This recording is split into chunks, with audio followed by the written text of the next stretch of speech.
They were very quick identifying that the remains found under the stairs were those of Tina Satchwell. Seems to have been dental records used. Yeah, I mean, they obviously had a dental records is probably a more traditional way of IDing people. It would have been used extensively, I suppose, before the advent of DNA.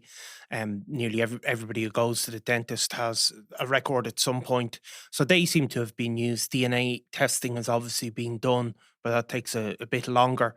So the body has been identified possibly quicker than might have been expected. And we'll await developments, I suppose. Yeah.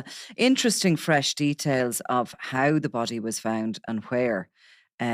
Obviously, we can't make assumptions as regards how long it was there, but No. nonetheless, refurbishment work got underway on a house next door. And there was concerns over the drainage system which connects the two houses.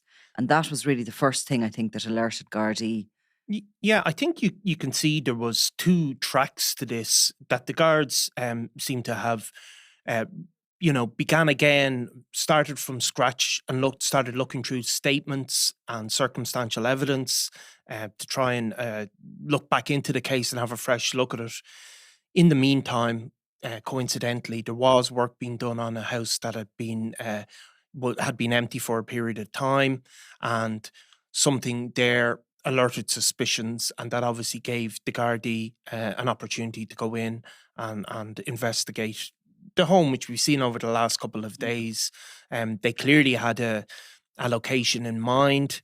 It seems the body was found underneath a stairwell, in concrete, encased in concrete. Um, So is that like the little place under stairwells that people often have cupboards and the likes, you know what I mean? That you'd sometimes people would have a small downstairs bathroom. yeah, That sort of area we're talking about. yeah. Look, we're presuming, but it Yeah. is something like that.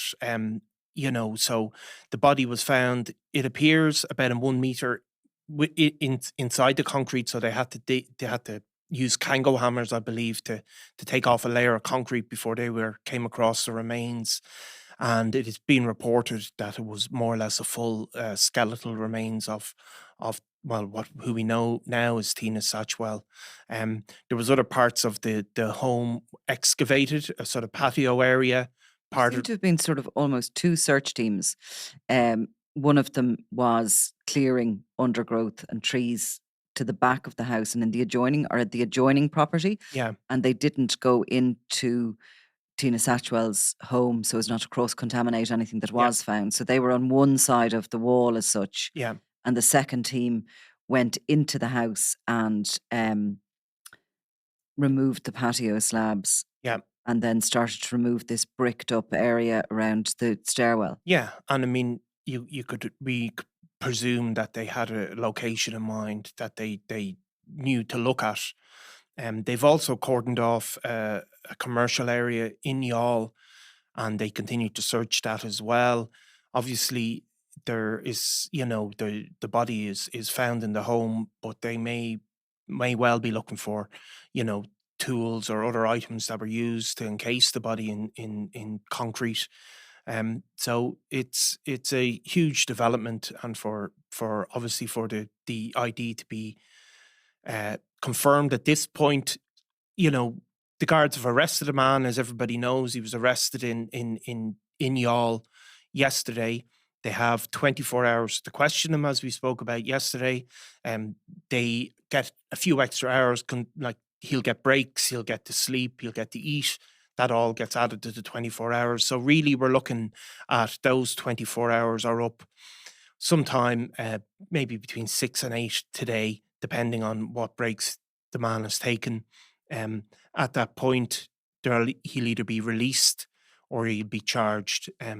There's no other option, if you know what I mean. So that's, I suppose, the at the moment the guards will have confirmed the body. That'll go as part of a file to the DPP. The DPP will assess this bit of evidence, assess all the evidence in total and decide if there's enough to warrant a murder charge. It seems that the guards have, as part of their investigation, it's reported in the Times that they have gone through statements given, that they've pulled out what they believe are errors in those statements, factual errors, times and dates that don't match up. So that would form part of the case as well. Inconsistencies. Yeah. Inconsistency. So all of that will go to the DPP, and the DPP make these decisions relatively quickly. Certainly, this is a very high-profile case, so a decision will be made.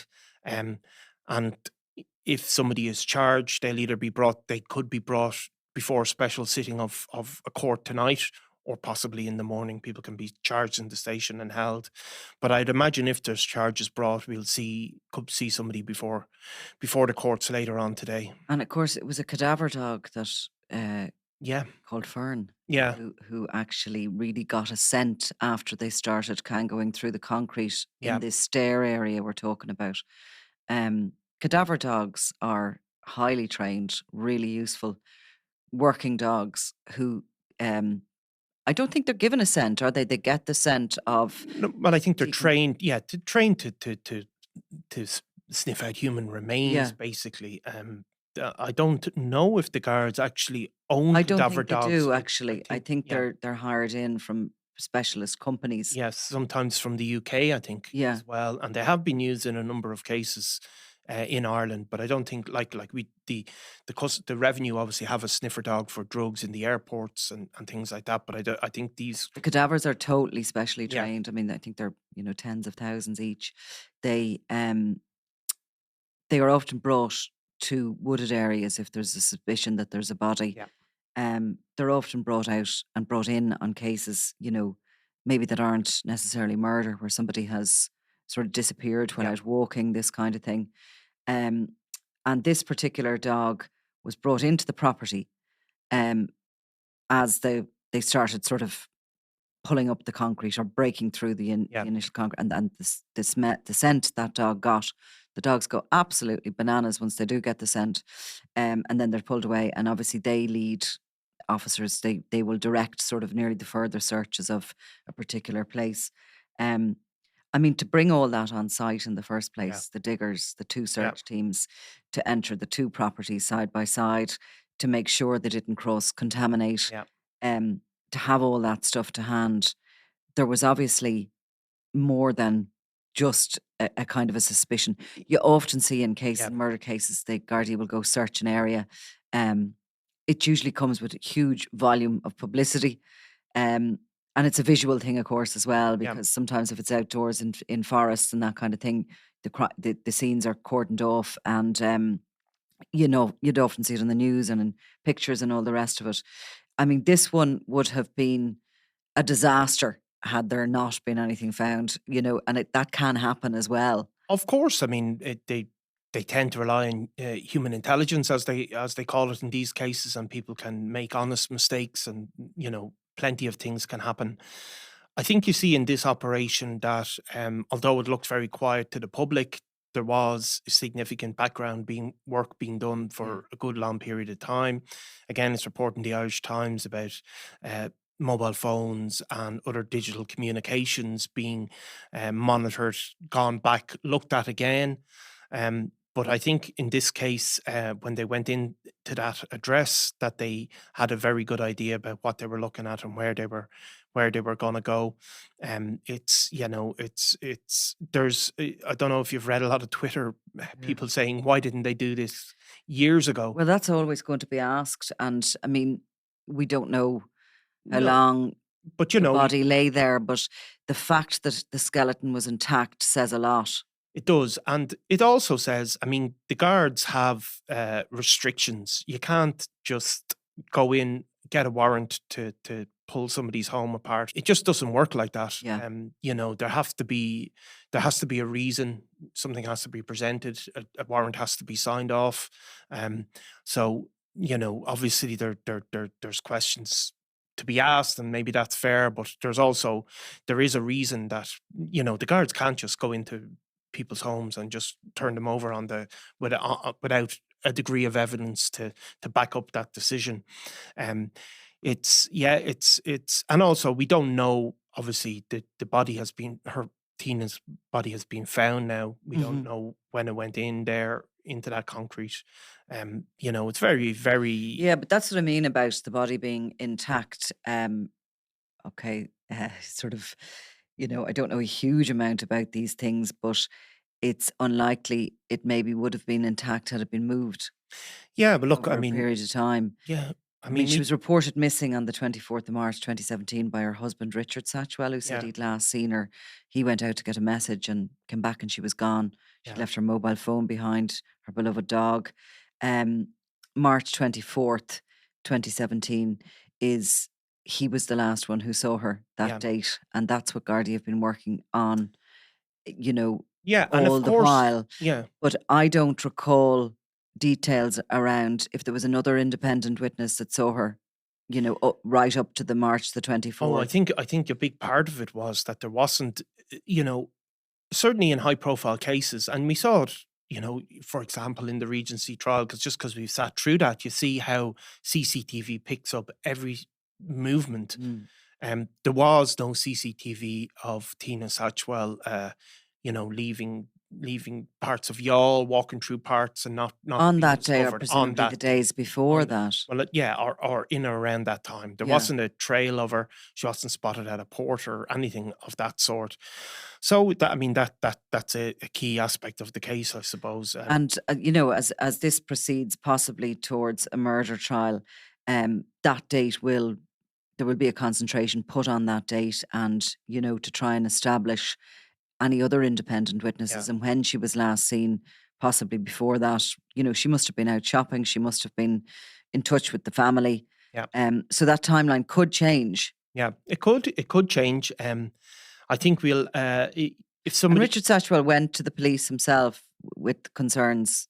of her missing. He went on the 24th of March and said that she was 4 days missing at that point. So the Yeah, 20th of March was the time he last saw her then. yeah.